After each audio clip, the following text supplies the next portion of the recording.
Then gang, it's your boy Retro back again with another reaction video. Yeah.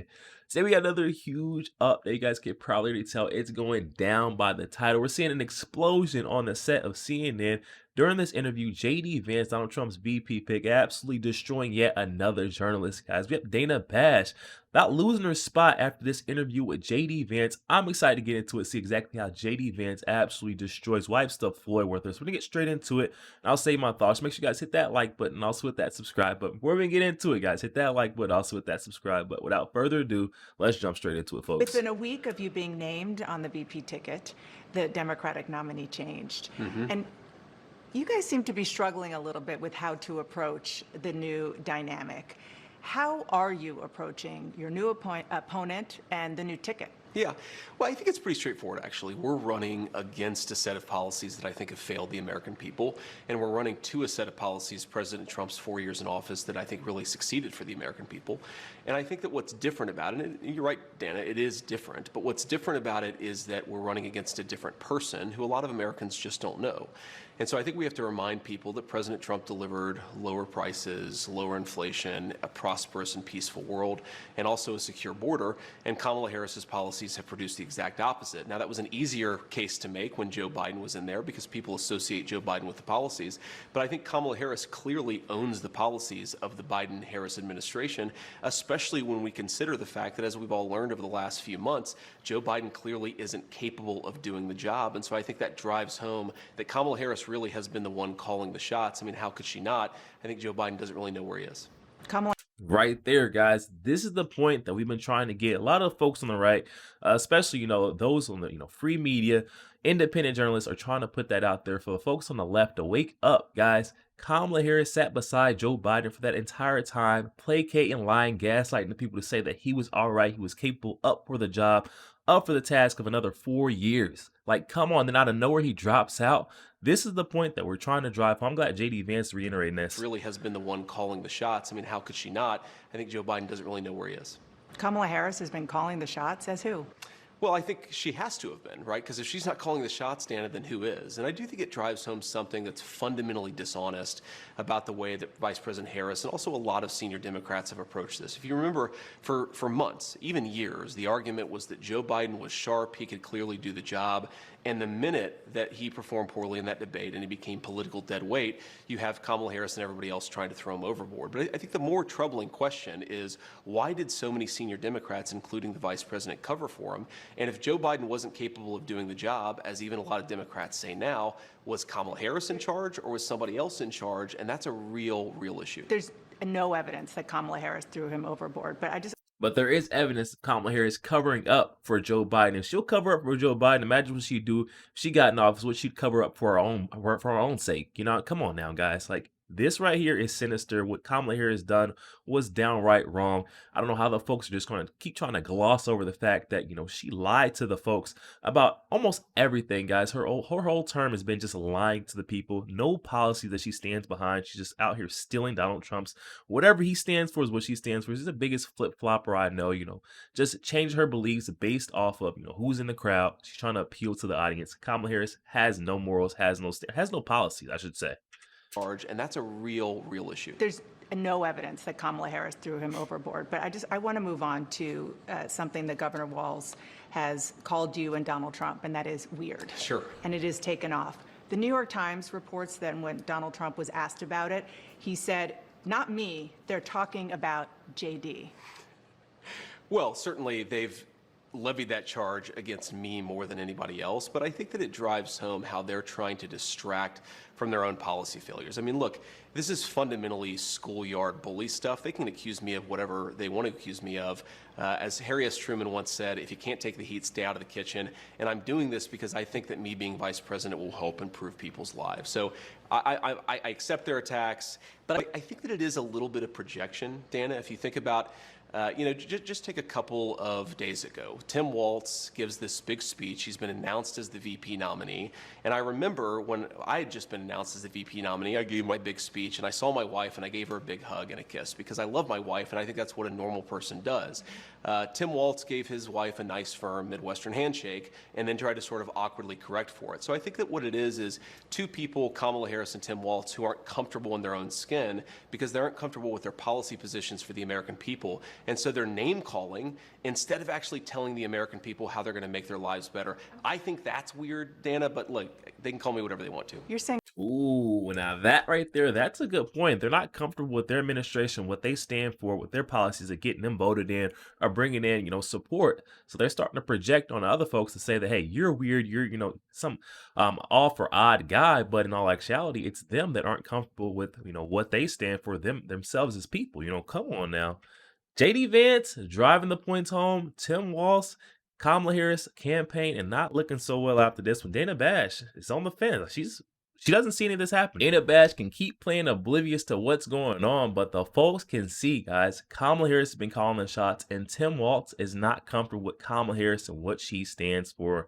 We can see it right here, How guys. they're going to make their lives better. I think that's weird, Dana, but look, they can call me whatever they want to. You're saying Tim Walz doesn't have affection for his wife? I don't even understand that. I said that he acted weird, which he did, on a national stage in front of his wife and in front of millions of Americans who presumably were watching at home. And I think that it's projection, Dana. Look, I think this election should be about who's going to solve the inflation crisis, who's going to make groceries and housing more affordable, who's going to secure that southern border. Kamala Harris's record is that she supported all the policies that made that problem worse, Dana. We're trying to say we're going to take the country in a different direction. I really think that it's important to point this out, Dana. Their entire campaign has not been about, here's our policy for how we're going to make your life better, or here's what's wrong with Donald Trump and JD Vance's policies. We're going to name call and hope that you don't notice that we don't have an agenda. That is the entire Democrat approach to this election. They have done both. They have both policies, and they are trying to define you Dana, as well. What she said, they've done both. They've name called and they don't have policies whatsoever, Dana. They just have a name calling people weird, trying to throw dirt on your name. That's all they have. They don't have anything to go against. They haven't even shamed or talked down on Donald Trump, JD Vance's policies because they're too busy trying to steal them. We've seen Kamala Harris stealing Donald Trump's no taxation on tips policy or proposal at one of her rallies not too long ago. I mean, like, come on, guys. She has nothing that she stands for. Her or VP pick Tim Walz, and that's why they're so scared. They have done both. They have both policies, and they are trying to define you Dana, as well. if you go to Kamala Harris's campaign page right now, they still don't have a policy. Well, let's talk about policy policy positions versus about what they're going to do. I think that's really insulting to Americans. You started out talking about the policies Please. in this interview, but you have been on the campaign trail questioning Tim Walz's military record. You say it was shameful that Governor Walz retired from the military before his unit deployed to Iraq. I want to read you something that Joe Eustace, who is a veteran, he served Sure. with Governor Walz, said. He said that's a lie. He said he was as good a soldier as you'll find. I'm not trying to defend him. I hope people don't think that. What I'm trying to do is defend someone who served his country. I'm not voting for him. We're not saying that Tim Walz didn't serve his country. We're saying that when the time came for deployment, Tim Walz was nowhere to be found, guys. This guy, he retired 2 months right before it happened, guys. He got a little birdie in his ear that told him, hey, we're going to be getting deployed out to Iraq, out to war. You know what I mean? And that's the point we're trying to get through everyone's heads. Tim Walz flat out lied about his serving the country as far as going into war. He said he carried a gun into battle. And that's the point we're trying to get at, guys. Not the fact that he served. They're trying to put it on or paint the picture to say that the right is shaming Tim Walz, saying that he never served. And that's not the case. We're saying that he never served and went into combat. No combat zone. And he's saying otherwise. That's the point we want to call Tim Walz on. That what I'm trying to do is defend someone who served his country. I'm not voting for him. I'll campaign against him, but I don't think it's fair to characterize his service the way they have. Governor Walz served 24 years. Sure. He even stayed after he could have retired because of 9/11, more than the country asked of him. Do you honor his service? Well, of course, Dana, I honor his service, and I've never criticized what Tim Walz did when he was in the military. I criticized his retirement decision, and most importantly, Dana, I criticized his lying about his own record, okay? This is a guy who is captured on video saying, I carried a gun in war. He never went to war. This is a guy who's been captured on video as other people say he's an Afghanistan veteran. He's a veteran of a war, nodding along in agreement instead of saying, no, no, no, I did serve my country and I did it honorably, but I never went to a war zone. I'm not criticizing Tim Walz's service. I'm criticizing the fact that he lied about his service for political gain, Dana. Now, I served in the United States Marine Corps, and you know this. And look, there are a lot of things that I'm proud about. I've never lied about what I did or overstated it because it would be beneficial to me in an election. I think that's what Tim Walz did. That's what I was criticizing. And yes, I do think it's scandalous behavior. You talked about one of the things that he said, weapons of war. He was talking in a campaign stop about, he was trying to talk about gun control. Sure. And he said, weapons of war I carried in war. I will say that the Harris-Walz campaign did say that the governor misspoke there. Sure. Misspoke, guys. You hear that? They always try to twist. Whenever they get caught in a lie, it was okay, it was a silly mistake. I'm sorry, I misspoke or I slipped up there. It was a goof. You know, they never own up to the fact that they were flat out trying to deceive the people. He was trying to lie in order to get votes. The same thing that his presidential pick, Miss Kamala Harris, is trying to do. She's trying to lie and deceive the people in order to get votes, bring more votes in, and that right there is downright shameful, guys. Right here, JD Vance. I mean, I could definitely get behind honoring JD Vance. I can also honor Tim Walz, his service, 24 years. But still, don't lie about going into combat, and fighting for our country, bringing a gun into war, and then, never correcting that. It's been years on top of years. He's never come out and said that he misspoke. So this only leads us to believe that he was intentionally lying in order to gain votes. Like, come on now. That the Harris-Walz campaign did say that the governor misspoke there. Sure. Do you accept that? He misspoke. Another word is that he lied about it, and he didn't correct the record for 15 years until he was put under political pressure because I called it out, Dana. Whatever you want to call it, a misspeaking or a lie, I think Tim Walz should have to correct the record. Now, you pointed out a soldier who defended his service. There have been a number of soldiers who served with Tim Walz who have criticized him on the exact same grounds that I have because it's not right to misstate or to embellish what you've done, and I think that's what he did. And on the question of when he left the National Guard, he filed his election paperwork February 10th, 2005. That was a month before the National Guard even announced that it was possible that they would deploy to Iraq. Here we go, guys. Another lie on top of the lie. When you tell one lie, you have to throw a bunch of lies behind it in order to just try to cover up for that lie. More lies coming from CNN, guys. They won't just paint this picture, tell the truth, to say that Tim Walz is a liar. He's a deceiver. He's trying to do whatever it takes to get your vote. And we can see it right here. CNN's on board with it, apparently. We can see it. A month before the National Guard even announced that it was possible that they would deploy to Iraq, and it ended up being 2 months. He retired 2 months before they actually got the paperwork. But on CNN last night, Dana, one of the people who was actually in charge of him said they knew they were going to deploy to Iraq in February of 2004, fall of 2004. So he knew he was going to Iraq. He decided to quit, to retire, whatever word you want to use. Retire. Because he wanted to run for Congress. He lied about that. He said that when he decided to retire, he did not know that he was going to Iraq. That is another untruth, as even his senior military officer said. So again, I'm not criticizing the service. I'm criticizing the dishonesty. Dishonesty spoken in favor and for the purpose of political benefit. And I think that the most important thing here, Dana, is it goes to Kamala Harris's judgment. Tim Walz is ultimately going to be the vice president. Kamala Harris is in great health. I'm sure she's going to be president if she wins for 4 or maybe even 8 years. Why did Kamala Harris choose a person who has lied about their military service? I think that is a serious lapse in judgment. And I don't want to hear from a campaign spokesperson of Kamala Harris. I want to hear Kamala Harris herself address what I just said. I've seen a lot of statements from veterans, including those you served with, saying it's just untoward to be criticizing somebody who served for 24 years. Dana, I'm not interested in the ad hominem. How many years does not matter. You served. If you're going to lie about what you've done during those 24 years or, how it went, it takes away from the 24 years. We're not going to put a bow on top of the 24 years. If you're going to lie about, hey, I fought for, I'm the reason why this country is still free, it takes away from the men and women who actually did fight, and serve our country on a battlefield, in a war zone. I mean, they have to stop this trying to placate and lie for this guy Tim Walz and his lies. Like, come on, just admit your fault. That's all it is. It's just as simple as admit he was in the wrong. Doesn't even have to be see, it could be him. Come out and admit you're wrong. But this right here is what's going to lose them so much support. They can't even admit when they're at the wrong. Somebody who served for 24 years.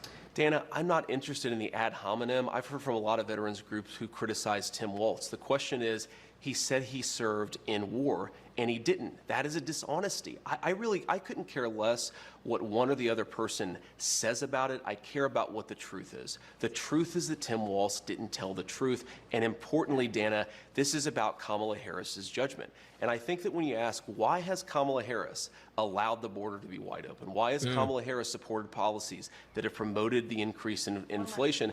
I think it goes to the heart of her judgment, and I think that that's what we should be talking about. One last question. Donald Trump didn't serve in the military. He received a medical draft deferment for... Here they go, guys. Donald Trump has never said or stated that, hey, I served in the military, I fought in the combat zone, you should vote for me because I fought for your freedom. I'm the reason why this country's still free because I fought in the war. No, Donald Trump has never said any of that.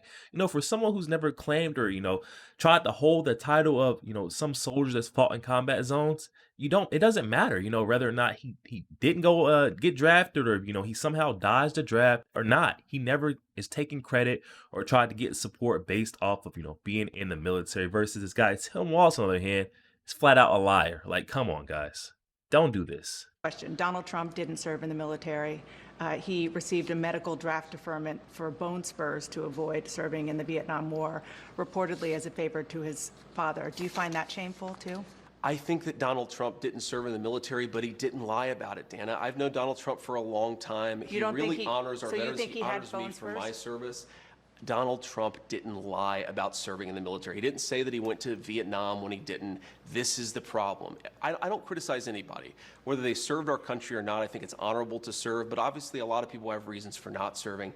I criticize somebody for embellishing their record, for lying, saying, I went to war. Dana, do you think that it's a problem that he said, I went to war, but he didn't actually? That seems to be a problem to me. Well, they've corrected that. Let's move on. Yo, there we have it, guys. JD Vance absolutely ending the career of Dana Bash, CNN reporter. She's left stumbling after every single answer of JD Vance. I feel like he just clearly and concisely put it was well thought out, the answers to every single question. Dana Bash almost wanted to interject, but she had to just let him go. JD Vance further proving why Donald Trump selected him to walk into the White House for him later on this year as his running mate, his VP pick. JD Vance, cool, calm, collected, very poised in this interview here. This is the second time we've seen JD Vance going on a heater against these rogue reporters who just keep trying to nitpick and, pick away at the Trump campaign. Like, get out of here. JD Vance, Trump have been doing nothing but putting, transparency in their, their campaign. They've been making sure that people know what they stand for, their policies, their agenda, versus on the other side, Kamala Harris, Tim Walz, bunch of lying, deceiving, and trying to scheme in order to get their way into that office later on this year. It's not going to happen. People are waking up day in and day out. They're seeing Tim Walz with the stolen valor. I mean, like, that stuff like that just puts a bad taste in the American people's mouths, especially those who actually do care about and love our country, those who actually have served our country. It just is almost a slap in the face. Not even almost, it is a slap in the face from Tim Walz and everyone who's trying to cover up and make it light. This is no situation to make light of. What Tim Walz done needs to be put in the light. Everyone needs to see this so they can wake up to what Kamala Harris truly stands for, because she's one of the people who put him in the spot as her VP, her running mate. She was ultimately the deciding factor, yes or no, whether or not it was going to be Tim Walz or not. And we can see the destruction he done in Minnesota. Just imagine what he'll try to do if he get in office with Kamala Harris. I mean, the lying, the deceptiveness, it goes too far, guys. Definitely hop in the comment section and let me know your thoughts. What we just seen, JD Vance absolutely destroying Dana Bash live on CNN. Hop in the comment section, let me know what you're thinking. Also, make sure you guys hit that like and subscribe button if you enjoy more videos like this. I'll catch you guys on the next week.